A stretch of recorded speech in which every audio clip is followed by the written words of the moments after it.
Ayun, so good evening guys. Ngayon po ay Tuesday, May 6, 2025 at hata ulit yung index natin. Ayan, so talagang reversal na-confirm yung retest natin sa kanya kahapon. So nag-up ulit tayo ng 0.93% naman yan. So binawi natin yung closing na negative kahapon and bumalik ulit tayo sa 6,418.69. So maganda pa rin sentiment ng markets natin kahit na si US market medyo nagda-drop yung kanyang galawan for the next after ng 2 days, di ba? So second day ngayon, mapula pa rin yung nakikita natin na futures sa kanila. So sa atin, maganda siguro yung sentiment kasi yung lumalabas na inflation natin, mababa pa rin siya.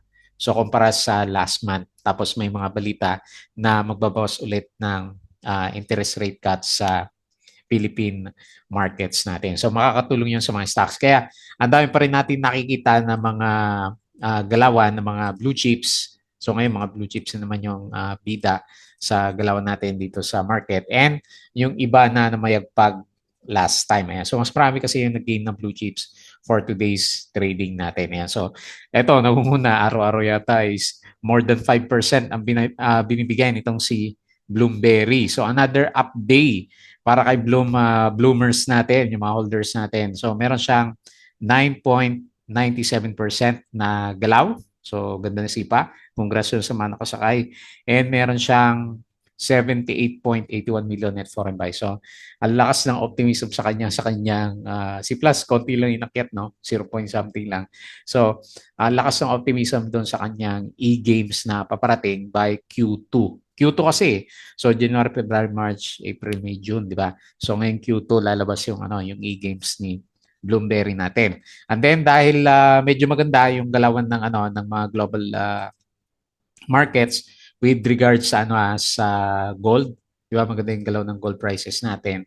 So umakyat ulit yung mga mining stocks. Kaya puro mining stocks yung majority ng winners sa market natin. So APX nag-up din siya ng 7.64, ayan, nag-reverse 7.64% at meron siyang 22.75 million net foreign buy. Tapos si ABA, yung listahan ko, hindi ko pala na-update. So meron siyang lakas din, no? 13.73% na galawan for today's trading natin. So 3.06 million net foreign buy, no? Net foreign buy itong si ABA natin. Tapos si SCP, nag-up siya ng 2.09%. So ang dami nagbe-breakout ng stocks.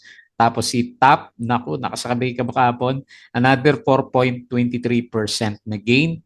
Meron siya 278.3K net foreign buy and si ICT, isa sa mga bumuhat ng big caps. So nag-up siya ng 6.11%. So maganda kasi yung earnings na ito, di ba? Meron siya mga press release. So andito yata karamihan ng net foreign buy natin. So by the way, meron tayong net foreign buy na 690 million. Laki, no? Ang dami nating net foreign buy dito sa market natin. So anyway, nauna itong si ICT at 351.69 million net foreign buy po siya. So ganda, no? Dami sumakay dito kay kay ICT natin. So lakas ng volume ng ng market natin ngayon. So hopefully tuloy-tuloy na yung yung breakout na nakikita natin. So maganda pa rin yung galaw ng mga majority ng stocks. Hopefully bago mag-overbought si PSE market. So most likely dahil sa sunod-sunod yung pasok ng foreigners dito sa market natin is mas marami talaga yung gagalaw ng mga big caps or yung mga ibang stocks natin na hindi gumagalaw last time naman. Okay? So disclaimer pa rin sa mga bago sa channel natin as usual. Yung ating review is for educational purposes lang po yan. So wag mong gagamitin to as a reason para mag-buy, mag-sell or mag-hold ng stocks. Meron po kasing risk na involved sa market. Due diligence na lang po kung ano yung stocks ang bibilin mo. Good times or bad times dito sa market natin. Then follow mo ako dito sa ating Palabok Trader na YouTube channel. Subscribe ka lang po para updated ka sa mga reviews natin or kung gusto mo kasi kay start of the month, join ka po dito sa ating trading community naman. So yung mga naka-join, andito lang. So makita yung mga members natin dito. And doon sa mga naka-subscribe lang, maraming salamat din po. At meron pa rin nanonood sa channel natin. So as usual, please don't forget to subscribe and check mo yung daily trending stocks para updated ka sa mga reviews natin. Company reviews, yung mga sample reviews natin sa mga IPOs. Profit or loss, yung mga sample trades. Basic indicators, yung mga technical analysis. And fundamentals, yung mga risk management natin sa market. So double check mo na po yan. Sa crypto, follow mo ako dito sa ating Palaboy Trader, crypto ko to, para sa mga play to earn games, meme coins, or anything related sa crypto. Social media, follow mo ako sa Facebook account na Palaboy Trader at saka dito sa Facebook page na Palaboy Traders natin para update kayo sa mga posts. Bodega Peak, yung mga articles natin sa local market, and Twitter, ano ba yung mga post natin for today, APX. So, winner, yung mga APX holders na naman natin. And then, okay, so ito yung galawan ng mga big caps for today. So, makita mo, Bloomberry yung nangunguna, 9 point, araw-araw yata to, 9.97% si ICT. So, nag-up siya na 6.11. Globe, ayan, gumalaw na rin, 2.73%.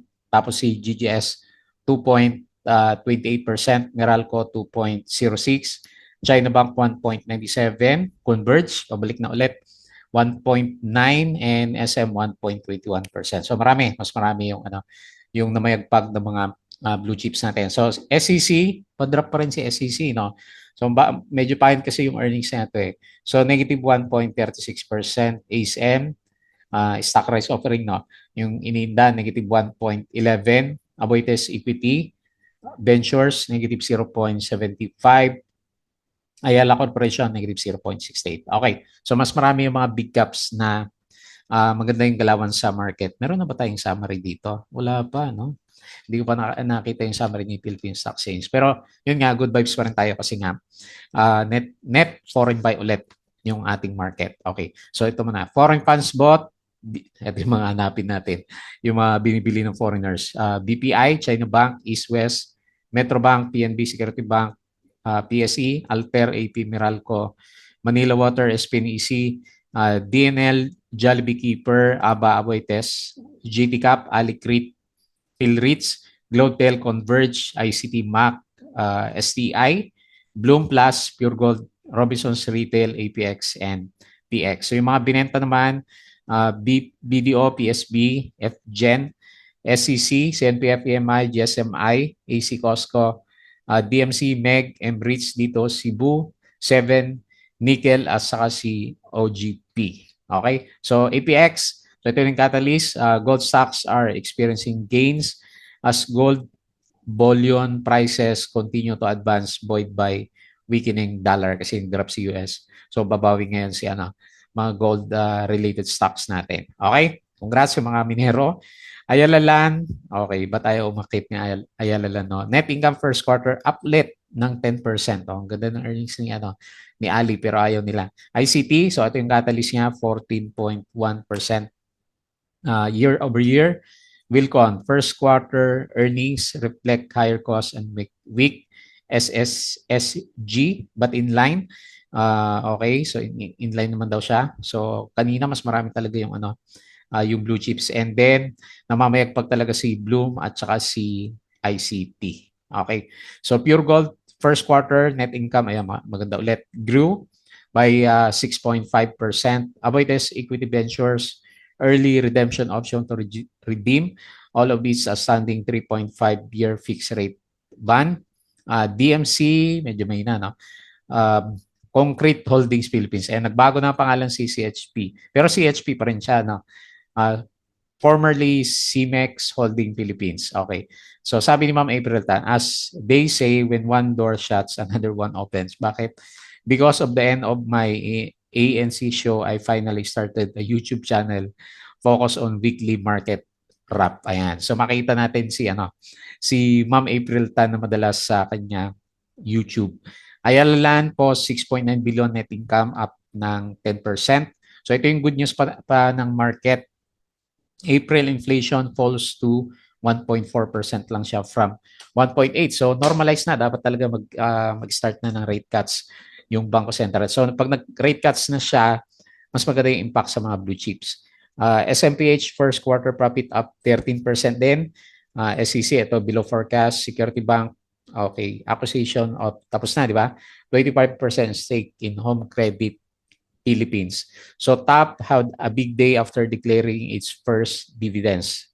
So kahapon yan, tapos ngayon meron siya ulit 4.23%. So RCR, maganda rin yung income niya.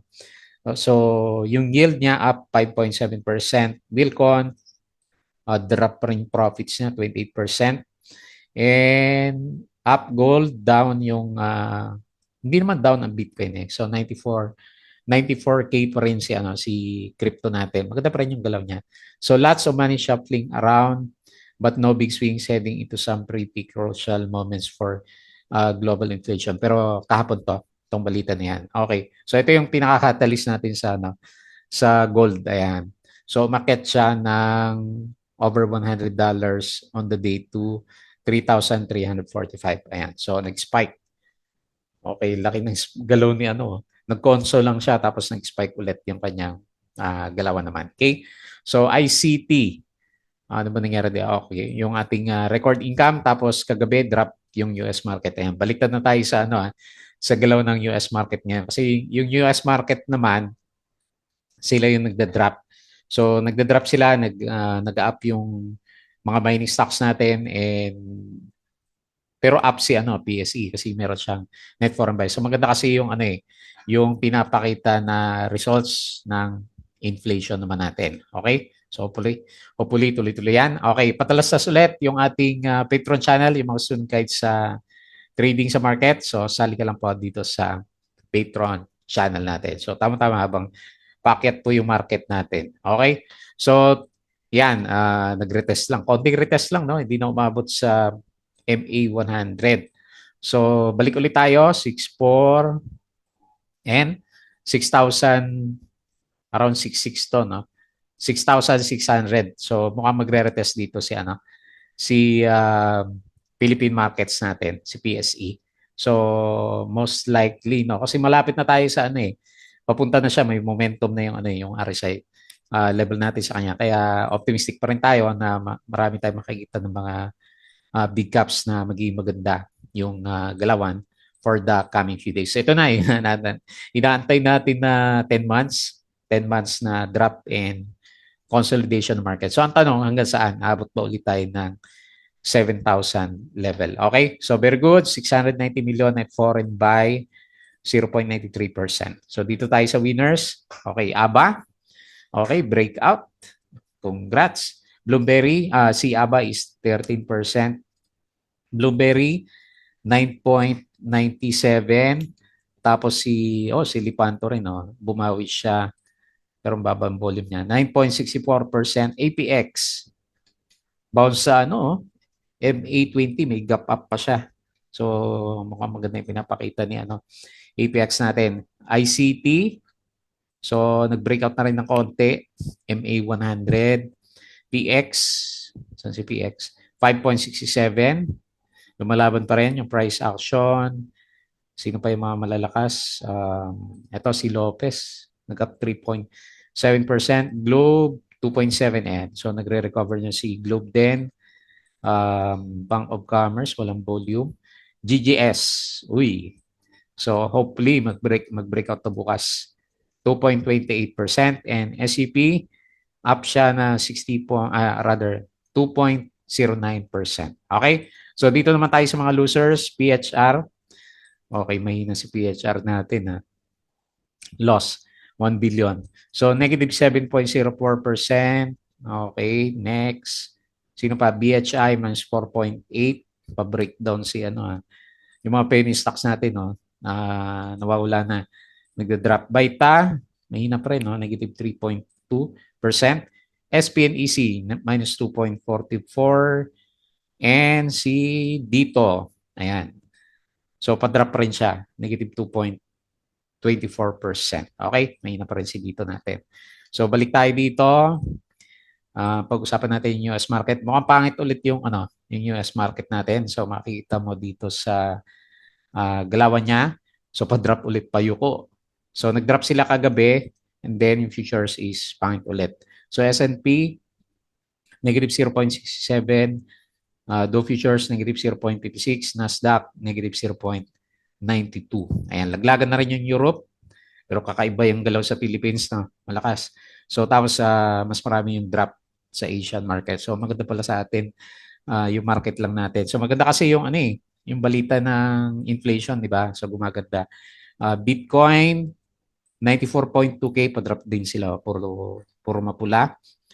Ethereum 1.7, XRP 2.1, BNB 597, Sol 143, si Dodge minus 3%, and then si Shiba minus 2%. Pero malakas pa rin. 94K pa rin naman si crypto natin. Okay, so balik tayo dito. Pag-usapan natin yung trending stocks. Okay, so unahin natin si Bloomberry. Araw-araw na lang namimigay ng pamasko si Bloomberry natin. So ilang araw na to? So, apat na malalaki yung niya, yung spike niya. So, nag-breakout ulit. Nag-breakout na siya. So, mas clear na yung breakout niya dito sa MA 100. Okay, so breakout tayo. Support na natin yan. And next na target is dito na, no? Kasi medyo malakas talaga yung yung sipa niya. 5 pesos na. Masyadong bias ba to? Masyadong malaki. Pero malalaki kasi yung niya, in-expect ko malalaki yung volume niya. Okay, sige, masyadong mataas. So, lagay natin dito sa 4.5, which is kaya niya kung ganyan pa rin yung galaw natin bukas. And then dahil sa lakas ng optimism ng mga traders natin sa kanya, ayan, nag-overbought na siya ng konti. Pero 'di ba, sabi ko sa inyo, hangga't lumalaki yung ang laki ng volume, 716 million yung kanyang traded volume. So, ganyan kalalaki yung spike niya. So, ganyan yung mga nangyari kina MRC last time kung tandaan nyo. Yung mga galaw ni na MRC nung malalaki yung volume niya. So, pag-aralan natin ng konti. Okay, packet siya ngayon. Pero makita mo ito din, no, yung spike ng volume niya. Okay? So, yun lang, observation natin sa kanya. So, yun pa rin naman yung catalyst natin sa kanya is yung kanyang e-games, which is malapit na. So, nag-expect yung marami makakabawi siya kasi pagdating sa earnings niya, last time talaga lugi siya. So, ang laki pala ng impact niya doon sa Pogo na yon, yung mga tinanggal na Pogos. Ibig sabihin marami siyang Pogos talaga, no? Itong si Bloomberry natin. So, nag-up siya ng 9.97% and ayan, maganda. 78.81 million net foreign buy. Ayan. So, bullish lahat ng indicators natin sa kanya. So, malakas yung direksyon ng RSI. Nag-overbought na nga siya and bullish na rin yung MACD formation naman. So, in-expect ko sa kanya kung sakaling may untog, may retest tayo dito sa bandang baba. Ayan. So, total overbought na rin naman na siya. Pero kung yung volume niya, ma-maintain niya na ganyan, so possible na magkaroon siya ng spike until dito pa sa 5 pesos. Ayan. So, hindi siya nang-hype pa. Wala naman akong hawak na Bloomberry na stocks natin. Okay? So, yung price to earning ratio niya mataas na 18.32. Kasi nga, pangit yung earnings niya. Pero, ang ginagalaw naman ng market is yung optimism sa kanyang e-games. Okay? Next, APX. So, yun na, pinaka-catalyst natin. Tumaas yung global prices po natin ng gold. Ayan. So, nag-bounce siya. So, in-expect ko nung nakaraan kasi medyo mahina nga yung market natin sa kanya. Around dito sa 5.9. Kasi lumusot na kaunti yung yung kandila natin pero malakas siya. Ayan, bumalik na yung optimism natin. So, makita mo yung RSI niya, bullish talaga, Ayaw na akong pasakayin nito, So, 5.7 nung around 5.6, 5.7 nung mag-exit ako dito kay APX natin. Okay, so congrats. Gano'ng kalaki na siya. Okay, nag-25% pero 15%. Malaki pa rin mula dun sa breakout area. So, 22.75 million net foreign buy and 7.64 million. So, malakas din, 69 million yung traded value natin kay APX. Okay, next, ABA. So, dahil mining din ba si ABA, kaya namamayag pag-bend saglit. Yung earnings niya, nag-okay na pala yung earnings niya. Okay. So, binawi niya yung negative candle natin and halos andito na siya. So, sa previous na resistance area, dapat malampasan niya to para medyo malaki-laki yung 0.7 yung next na target natin sa kanya. So, optimism, okay, tingnan natin kung may mining din ba na si ABA. Pero based sa ginagalaw niya, lakas Ayan. So, ito yung pinaka-trading channel natin sa kanya. Mali tayo na pindot. Ito. Tatapat ko lang dito sa bandang taas. Ayan. Medyo sagad na siya based sa trading channel niya, no? Okay, tingnan natin kung meron pa siyang ibubuga kasi malakas yung volume niya, 19.86 million. So 3.06 million net foreign buy and 13.73%. Okay, so nag-overbought na pala yung pinaka-indicator natin sa kanya. Okay, so anyway, bullish pa rin naman. Pati yung pinaka MACD formation natin sa kanya is bullish na bullish din yung kanya galawan. Ayan, uptrend. Tapos breakout sa MA100. Mantakin mo, ang tagal niya, no? Since May last year, di ba? So 1 year na nasa ilalim siya na MA100 natin. Okay, next. SGP. Nag-breakout siya ng konti. No? Tingnan natin kung natuloy yung breakout niya. Okay, meron siya optimism kasi may volume siya. Okay? Kita mo, spike yung volume niya. Actually, maganda yung setup niya. Di ba? Kung setup lang yung usapan kasi hindi pa siya masyadong bumubomba. So, tingnan natin bukas or for the coming few days kung ito na ba. Kasi last time, drawing ko yata sa kanya, ganito eh. Parang nasa decision stage siya eh. Ayan. So, bukas kung meron siyang breakout dito, abang-abang na lang doon sa mga merong hawak na SCP. Mukhang good sign yan pag natuloy yung breakout natin dito sa candle na yan. So, 2.09%, 177K net foreign buy. Next, top. Ayan, yung IPO stocks natin. Ano to? Stabilization fund pa rin ba to o talagang traders na to? Ayan. So, tuloy pa rin yung breakout and wala tayong nilalagay na resistance. Pwede na siguro to, no? Clone natin to para meron tayong idea ng peak. So, tansya ko ang peak niya is around 0.39.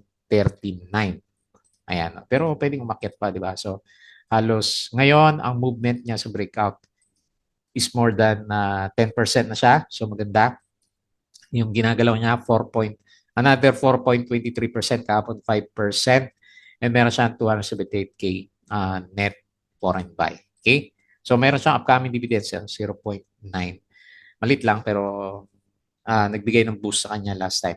And then lastly, sa blue chips, yung representative natin, si ICT, sumipa na 6%. Parang last time sumipa dito ng 5%. Ito yata yun, no? Medyo umurong siya, pero lumabas na yung earnings niya, maganda. So, nag-breakout na siya ng konti sa MA100. So, pwede natin, lalo na kung medyo nag-stay siya dito bukas. So, 433 yung next na target. Okay, so 13.6 ba? Ayan, 13.6% yung earnings niya. So, pabalik na. Sideways din yung yung RSI niya. Pero tignan natin. Kasi may optimism. Ayan, 351 po. Laki ba naman 351.69 million. Laki na net foreign buy. So, 6.11%. Pinush talaga si ICT natin. Okay. So, yun lang muna yung ating review dito sa market. Anyway, tingin naman natin is tuloy-tuloy pa rin tayo for the week na recovery. Lalo na nakikita natin meron tayong mga net foreign buy. Yung mga paborito natin na properties, tenga pa rin sa ilalim. Pero marami naman ang gumagalaw ng blue chip. So hopefully sila naman yung susunod for the coming few days naman. Okay? So yun lang muna yung ating review. As usual, bago tayo mag-close, please don't forget to subscribe po or kung suma-join ka dito sa trading community. Crypto ko to para sa mga play to earn games, Facebook account, Facebook page, Bodega Peak, and Twitter and Patreon sa mga gusto ng guide. Sali lang po kayo dito. Okay? So yun lang. Maraming salamat. Kita ulit tayo bukas.